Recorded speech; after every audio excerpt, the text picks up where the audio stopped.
Greetings, War Thunderers. This is Longshot with you again with my guide to flying the Ki-102 in arcade. This is a Tier 3 plane with a current battle rating of just 3.0. As you can see, it's a twin-engine fighter. It was intended as a replacement for the Ki-45s. It was introduced in 1944, but only saw limited service during the war. The 57mm equipped version that we have in War Thunder was the Otsu, which was designed for ground attack. However, in this game it only comes with a high explosive shell that's useless for tank busting, but works extremely well on planes. So firstly I'll use the X-ray feature to look at the armour on this plane, and as you can see the pilot and gunner are both extremely well protected, with plating not only in front and behind but also to the sides, so you shouldn't lose your pilot very often in this plane. I'll switch to showing the internal components. What I'm first looking at are the fuel tanks. As usual, they're in the wings, between the struts. However, there are two small tanks in front of the struts that could be vulnerable to attack from head-on. Above and behind each engine are highly exposed oil reservoirs that can not only leak but can cause catastrophic engine fires and are easily hit from behind. So the lesson here is don't expect to survive if you get a fighter on your six. Now, as this plane is the successor to the agile Ki-45s, I'd expect it to be another nimble Japanese fighter. So let's go to a test flight to find out. As usual, I'll begin by popping smoke and rolling 90 degrees, then hitting the up elevator to get a feel for its turn time. Now, I've turned it a bit too far, but even after correcting it a bit, it's still losing altitude. Its turning circle is wide and lazy. It's nowhere near catching its smoke trail. This plane is not a good turner as far as the elevators go. By the way, I've had people ask why I don't use flaps very often, and my usual answer to that is wanting to preserve the speed of my plane, but sometimes a plane will respond to landing flaps with a very tight turn or two. Let's see if that holds true for the Ki-102. Firstly, look for the inevitable drop in speed, which is to be expected. Now, is the turning circle any smaller? Maybe a little. Is it now catching its smoke trail? No, it is not. All I've done is sacrifice speed for no real gain, so this isn't something I'll be doing in battle, nor would I recommend it. And while turning like this, I've lost 500 meters, which is bad. Before I run some diving tests, I'll just climb to regain that altitude, and as I do so, I'll show you how the ailerons behave on this plane. I'll roll to the right, then stop, and the plane just keeps rolling for a second before the instructor corrects it. I'll do this a few more times, though I guess it's hard for you to see in a video what's happening. The plane has momentum in its roll. Hitting the opposite roll does not immediately cancel its current roll direction and reverse it. And while that makes the plane feel very realistic, it's behaviour that I've hardly seen in fighters or indeed many bombers in this game. Therefore it puts you at a considerable disadvantage if you're forced to manoeuvre against an opponent. I'm now hitting rudder and elevator keys at once, and you can see by how steep the plane's climbing that the rudder is fairly weak. I'm going to maintain a climbing spiral, and obviously as the speed drops it can't keep climbing as sharply, but it does continue to turn even below 150 km an hour and still climb. For such a big plane, the 102 has excellent low speed handling and does not stall very easily. But looking at the weak tail controls and the sluggish response to its ailerons, it's clear to me that you cannot hope to dogfight successfully with this plane. It must be used strictly as an interceptor. So with that in mind, I'm looking at its behaviour in a dive. Its roll speed, which is quite fast by the way once you get it moving, starts to tighten up past 400 km an hour, and past 500 it's slow enough to make manoeuvring difficult. The rudder, however, remains responsive. Up into a zoom climb just to see how much altitude it's capable of recovering. The low point of the dive was around 1800 meters, and this will seriously test both its energy retention and the power of its engine. In fact, the plane makes it to 4,000 meters before its speed drops far enough that I have to level it out. That's over 2 kilometers of gain in that vertical zoom climb, which is very impressive indeed. Certainly not what I expected. This is also another good example of its excellent low speed handling as I level the plane out. So I already know it needs to be flown as an interceptor, and now I can see that it has the ability to boom and zoom. The next thing to do is to take it to battle. Now I've set the 20mm cannon to stealth, and the convergence range to 500 in case I need to perform long-range head-ons. The 20mm are Ho-5s, which are deadly cannon in their own right, and used to great effect by the Ki-43 Mark III and the Ki-84 Co. On this plane, however, they play second fiddle to the 57mm. Now I'm climbing to the sides because despite its amazing zoom climbability, Ki-102 is a poor climber when it comes to a sustained slog from spawn up to higher altitudes. It has its best climb rate at around 240 km an hour. Initially I'm travelling a little faster than that just to get away from the fighter spawn and any would-be team killers. I've seen quite a few of those lately. Its WEP expires well short of 3,000 metres and it's going to take 3 WEP periods to get to 4,000 metres, which many fighters around this battle rating can reach into. Hence the need to be defensive and climb to the side or even away from the battle. The aim when I reach bomber altitudes is not to engage enemy fighters unless I have a clear advantage, but rather to avoid all contact with them and instead go looking for bombers to hunt because believe me, this plane is a superb bomber killer. Anyway, from this point on I recorded my commentary live while flying the plane, so I'll stop talking so I can let myself speak.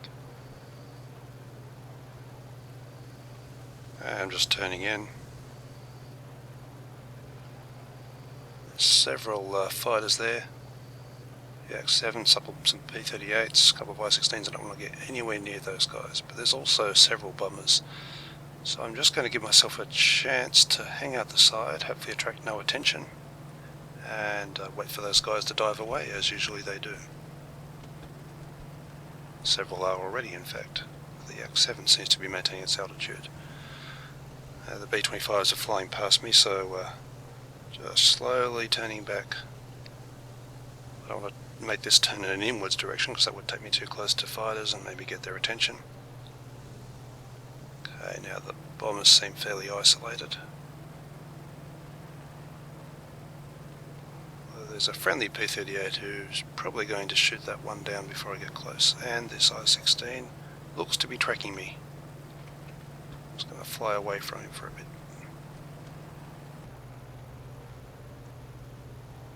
Okay, so apart from the X7 the skies seem fairly clear. There's an F6F a bit close for comfort, but I should be able to get this B-25 just in a shallow dive to gain as much speed and therefore close in as quickly as possible. Got to keep looking around. Okay, he's turning. I should get a shot pretty soon. See if I can place that snipe nice and carefully. And there he goes. Right, now to get out of here as fast as I can. Just level extending away with WEP, and you can see how close that F6F had become within 2 kilometers, but I'm leaving him behind now. Right, not much going on up here. There's a welly who's dived. Yes, MiG-3 looks very interesting though. Just keep checking. He's definitely climbing, must be a friendly bomber higher up that he's interested in. Certainly has not seen me or taken any notice of me if he has. Now I'm going to hold the firing down so the 20mm can do the work if the big cannon misses, and there we go.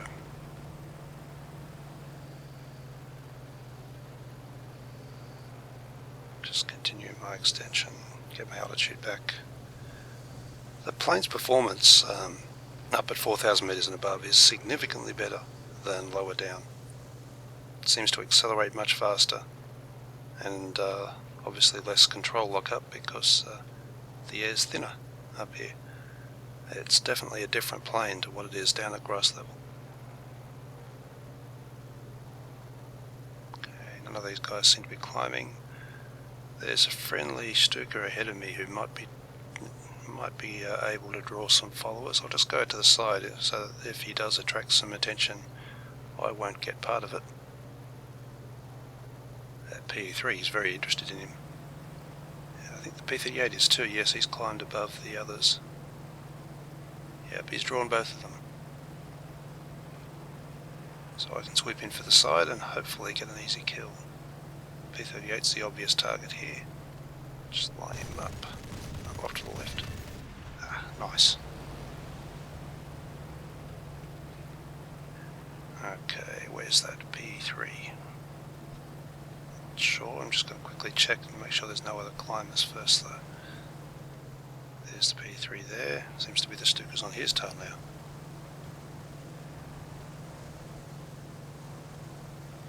There's a P-39 down there that might be climbing.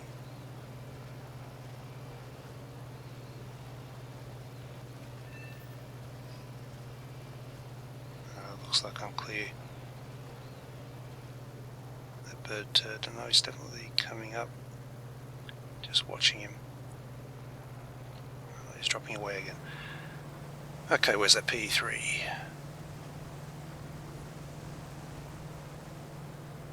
Still following the Stuka around. Okay, this should be an easy kill.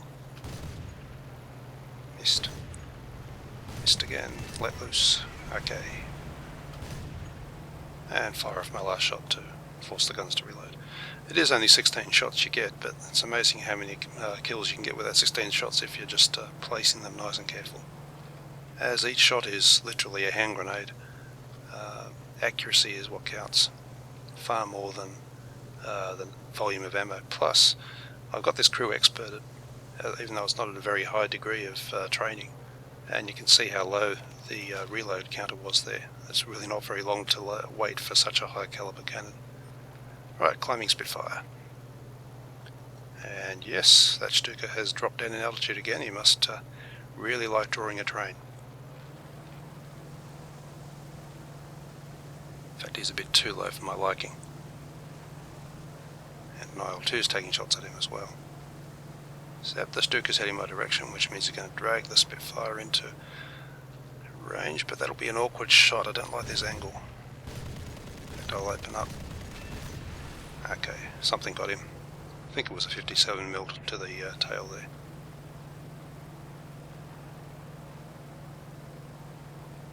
This certainly is working very well as a high altitude fighter suppression plane. It's no good for winning high altitude in the first place, but once up here,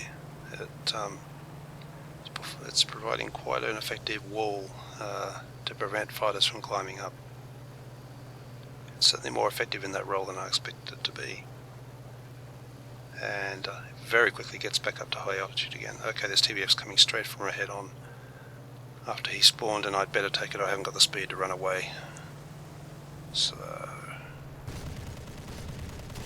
let's land a shot. There we are. I think people are aware of what kind of guns this is packing. As its flight model is nowhere near as fragile as it used to be, a head-on is definitely something you should take against a plane that doesn't have cannon. Right, he's back in another SPD. But doesn't seem he's interested in me this time. No, he's onto the PBY. Okay, should be able to get him off his tail. Provided the PBY doesn't dive. Why are you diving? Please don't dive.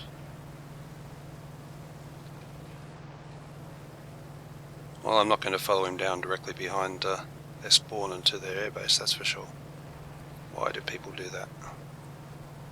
It's P400 who's been attracted as well. Although it seems the PBY might be climbing again. Perhaps that was just a split S he pulled. Regardless, it took the target away where I couldn't get to it, but I might have a good shot at this 400. Very steep boom and zoom angle. Hopefully he holds still. Missed. Okay, open up. Okay, something got him. Doubt it was a large shell because it didn't rip his plane enough. But the fire may or may not do the job. It's too late to save the PBY, but there he goes. Shortly afterwards, this battle ended. You can see how effective the plane is in a bomber-interceptor role. But what about domination battles where most of the action happens at lower altitudes? Is the plane any use there at all? Once again, I'll switch to my live commentary. Now just check the Stuka. It is not a D5. It's good to know. Okay, the most obvious target is this G4M1. Got a nice angle from underneath.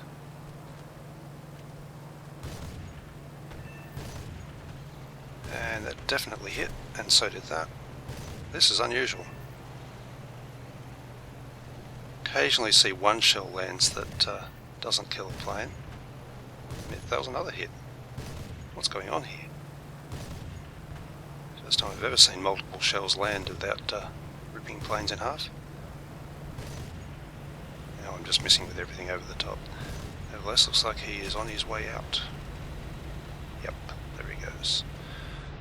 Okay, and because I followed him nice and low, I've got a fair bit of altitude to make up and hope that there's still bombers up there to shoot at.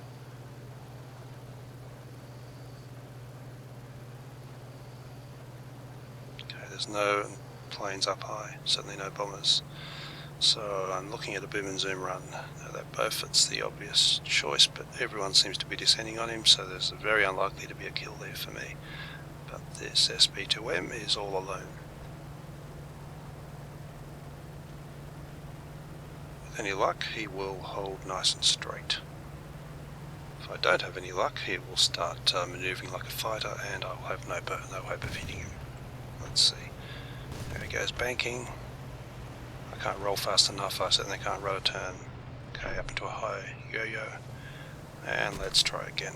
Let's hope he doesn't fly back towards his own spawn. I'll have to bail off then. No, he's turned back. Not even just that little bit of turning on his part, and I just can't follow. Plane is too clumsy. Unless a target holds absolutely dead still, I have no hope of getting a shot at it. Let's try for this guy. Oh, that was dangerous on my part. Could have almost killed a friendly there. Right, better climb back out and reset and hope for better luck on the next run.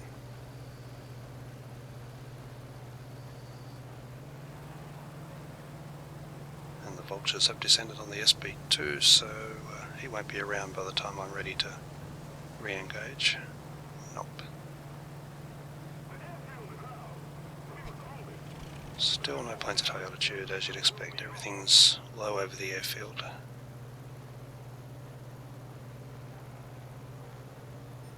Okay, PE2 looks like he's busted through. Just see if I can time my dive right down into his tail. No, my aim's off. He's running away because I've forgotten to retract the flaps. That was a bit silly. Had those flaps on from when I was trying to manoeuvre with the SB2. Just not landing any shots in this game. Occasionally happens, gets rather frustrating when it does. But it always seems to happen a lot more in domination games when everything's so much more busy. Planes are manoeuvring around a lot more.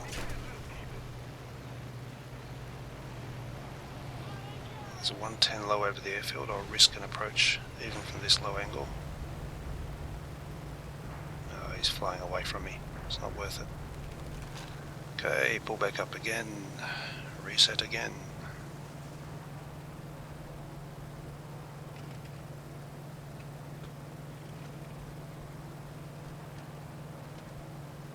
B25, if he gets through, I'm definitely interested in him. Though he obviously has a bit of a train behind him already. It's okay, I have 43 there, but that shouldn't be a problem. So, see if I can land a snipe or two here. Bad angle again. He's landed a hit and again, not a kill. Nope, he's crashed into someone. It's just not my game. Okay, G4M1, I've got a fair bit of speed from that slight dive. But I've picked up company. Okay, let's hope he just gives up and I'm at long range. No. No, he's right on me.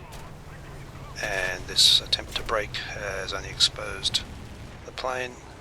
Okay, I've cut the engine, cut the throttle. No, this fire is not going out. Good night.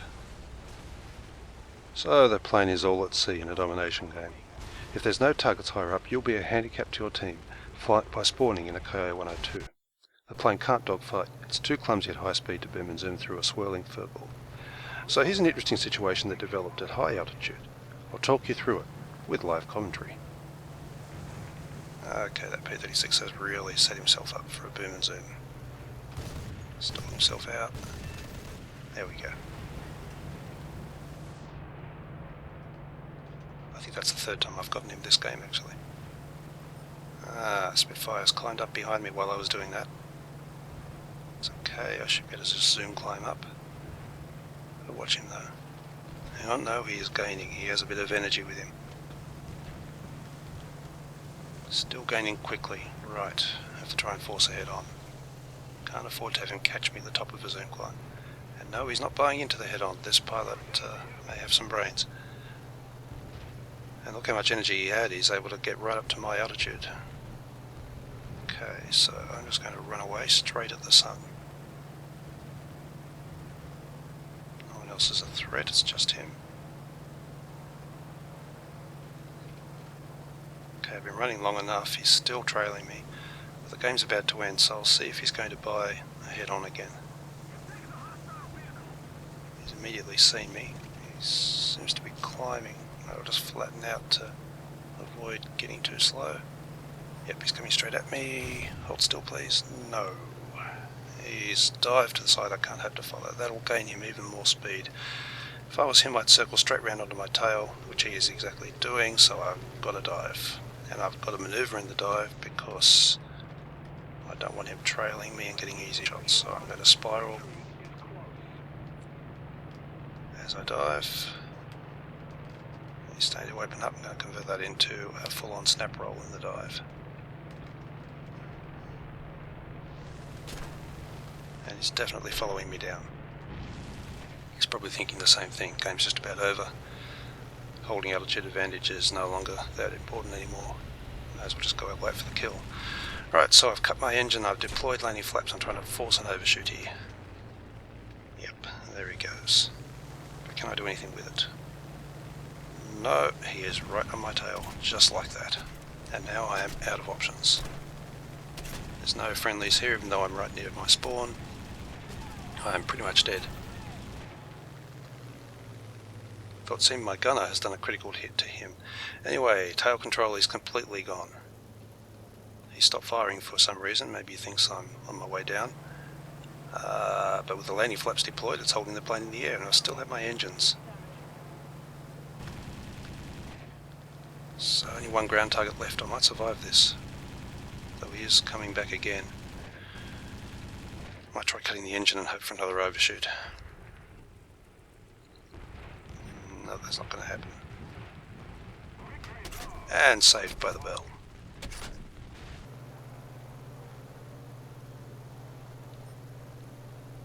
It's not only fighters that can easily outmaneuver the 102. Many bombers can as well. For example, here I'm diving to attack a G4M1. He goes into a simple horizontal scissors, which I have no hope of following with a sluggish roll in this plane, and I have no option but to abort the attack and pull up into a high yo-yo. Fortunately, my second attack was more successful, and no plane can perform a scissors with half a wing missing.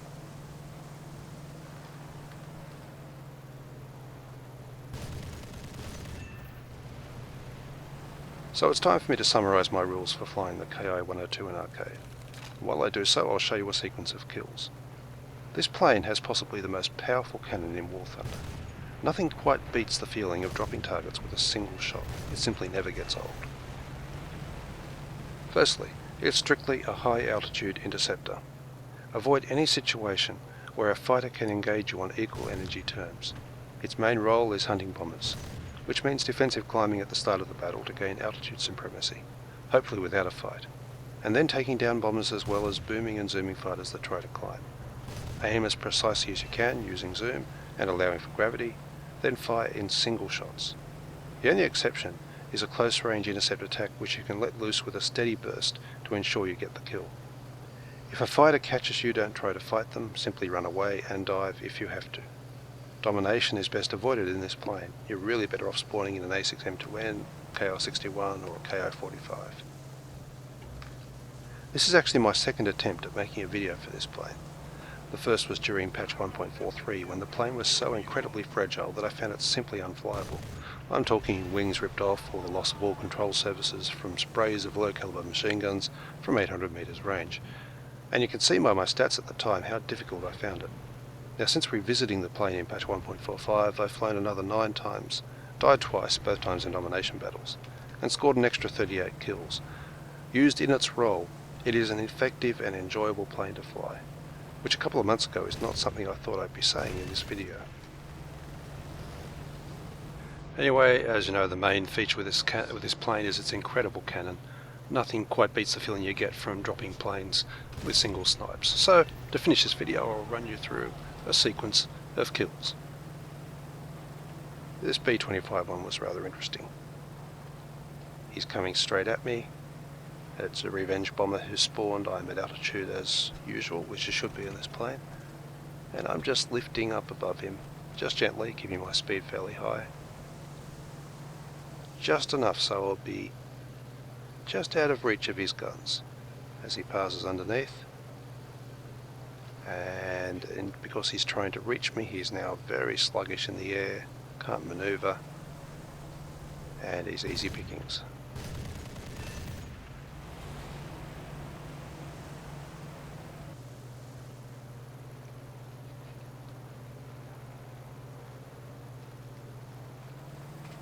Here's another would-be climbing fighter.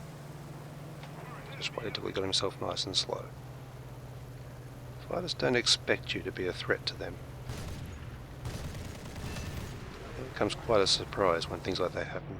Here's a guy who spawned and flew straight underneath me for a good 15-20 seconds. Didn't even take any notice when his rear gunner lit up.